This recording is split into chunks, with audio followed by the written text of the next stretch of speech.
Hello, I'm Dr. Jerry Parrish, the Chief Economist for the Florida Chamber Foundation, and welcome to another edition of the Florida Chamber's Bottom Line. Today I have with me Kevin Carr. Kevin Carr is the CEO of Florida Makes. Well, thank you, Jerry. Thank you for having me. Kevin, tell us how you and your organization help manufacturers in our state. Florida Makes is a non-for-profit organization that's funded in part from the National Institute of Standards and Technology, and in part from the state of Florida, and also in a very large part from the manufacturing industry through the manufacturing associations. The way we work with firms, our primary engagement is to go out and do an assessment of a manufacturer and basically look at opportunities that might exist within the company for growth, or often is the case that we're going in there to help put out a fire. You know, if something got fallen apart, their throughput's down, their quality is off, they have a supplier that's not happy with them in some kind of, a customer's not happy with them in some way, and we will go in there and help them remediate that problem. Our services really fall along three lines. We're there to help companies adopt new technology. We're there to help them with talent development, which is a very big issue in the state. And then we're there to help them with business growth. So they're the three dimensions of what we do. We leverage our services by tapping into, if you will, the state's assets, both public and private. We work with the colleges, we work with the two-year colleges, work with the universities, but we also work with the private sector. We're there to be the agent, the advocate, if you will, for that manufacturing company, to help them through that process of understanding what their needs are, characterizing those needs, and then finding the best solution to that. And then, as their agent through that process, we're not doing the delivery, but we're subcontracting to the organizations that do the delivery and ensure quality in what they do deliver for our client. Thank you, Kevin, for what you guys do. We know that most Florida manufacturing businesses are small businesses, and what you guys do to help them, especially with talent supply, is a great help to them. We know that. When we look at Florida's future talent supply, we know we have to create 2 million additional jobs by the year 2030. And in our Florida Jobs 2030 report, we know that talent supply is the key issue that most people are looking at. Can you tell us more about how you help with the talent supply? Because we know manufacturing is growing in the state of Florida versus we're losing manufacturing jobs overall in the U.S. What can we do to improve our talent supply for these manufacturing jobs for the future? Well, there's a couple things that we're doing, and they kind of work at the future, the present, and to see what it is that we can better position ourselves to respond to that.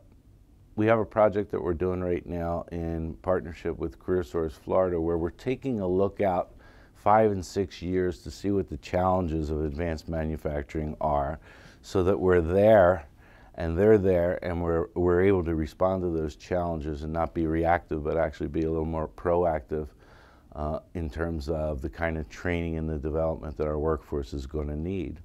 On the other end of the spectrum, we get involved yearly with things like Manufacturing Day, where we're trying to sort of cultivate an interest in middle schoolers and high schoolers to begin to look at manufacturing. Manufacturing, one of the biggest challenges manufacturing has in terms of workforce tends to be the stigma of manufacturing being a dirty industry. And a lot of that has changed, but I think culturally, at least in the minds of parents, that hasn't changed. And there are many opportunities to make very, very good money in a manufacturing trade, in the manufacturing sector. Manufacturing jobs in the state are the third highest in terms of average salary by industry.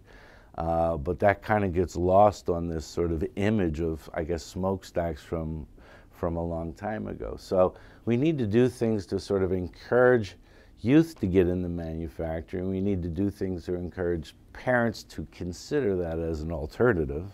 Someone told me last week that the two number one and number two graduates in the state of Florida out of college were sociologists and psychologists.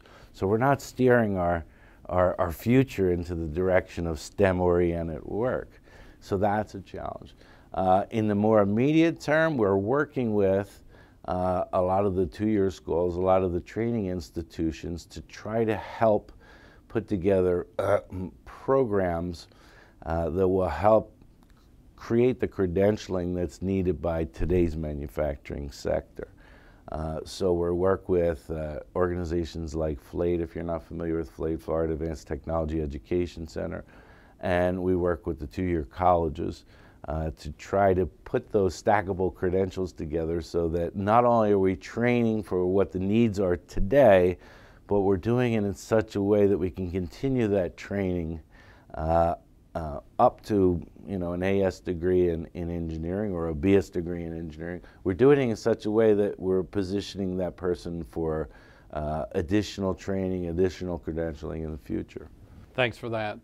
We know what you guys are doing is super important out there for our future workforce, and we have 360,000 manufacturing jobs in the state of Florida, and I don't think people realize that.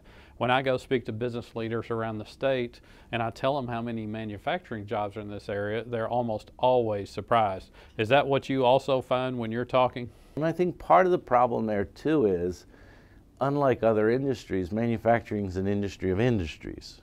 So when you talk about manufacturing in Florida, a lot of people will talk about aerospace, they'll talk about defense, and then they'll talk about manufacturing, as if the first two don't fall into that category.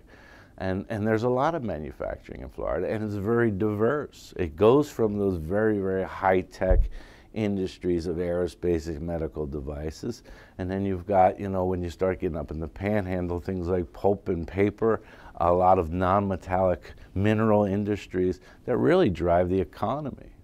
You know, so it's a surprise to people. It's also a surprise too, you know, Florida has a lot of rural areas. A surprise how important the manufacturing is in those rural areas.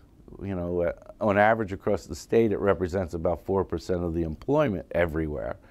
You start getting into, you know, areas such as the capital region or out in the panhandle, that number gets up to about 7% in one of the areas and 14% in another. So manufacturing is not only present, but it's significant, and we rely on it, and that's, you know, it's a source of very good jobs. It's a source of good incomes that drive that standard of living for Floridians. Kevin, you know, as you know, the Florida Chamber Foundation is writing now our blueprint for Florida's future. It's called Florida 2030. As a leader in your industry, you know, how do you think Florida can best prepare for the year 2030? You know, I keep coming back to the same issue. I hate to sound like a one-trick pony, but I think it comes down to the workforce. I think that's going to be the differentiator between the economies that thrive and the economies that fail. It's going to be the big issue. I mean, you can sort of level out technology, and you can sort of level out even the business environment. So how are you going to begin to differentiate yourself? So I think that's going to be the differentiator in where companies go to build their product and where those higher value added jobs are. So, you know, when I look out to 2030 and I think about what we need for our industry, I'm constantly reminded of the people that are in middle school right now, maybe even younger, I'm not sure. And what do we need to do to position them to best respond to the demands of 2030? And you know, it's that reorientation back towards STEM. I don't want everybody to have to go into manufacturing, but even in other sectors, the idea that we're going to be sort of technology ignorant is you know, is a little misplaced. So, you know, I think that's going to be a key to that pillar. I mean, there's a lot of things that we can do to affect the environment of business. There's a lot of investments that can and will be made in infrastructure. But that said, it's where the people are, you know, where the talent is. And that's where the companies will go. And not just, you know, Florida companies, but companies from elsewhere in the U.S., elsewhere in the world. they find that talent. To be part of the Florida 2030 conversation, go to www.florida2030.org. There's a short 4-question survey we'd ask you to fill out.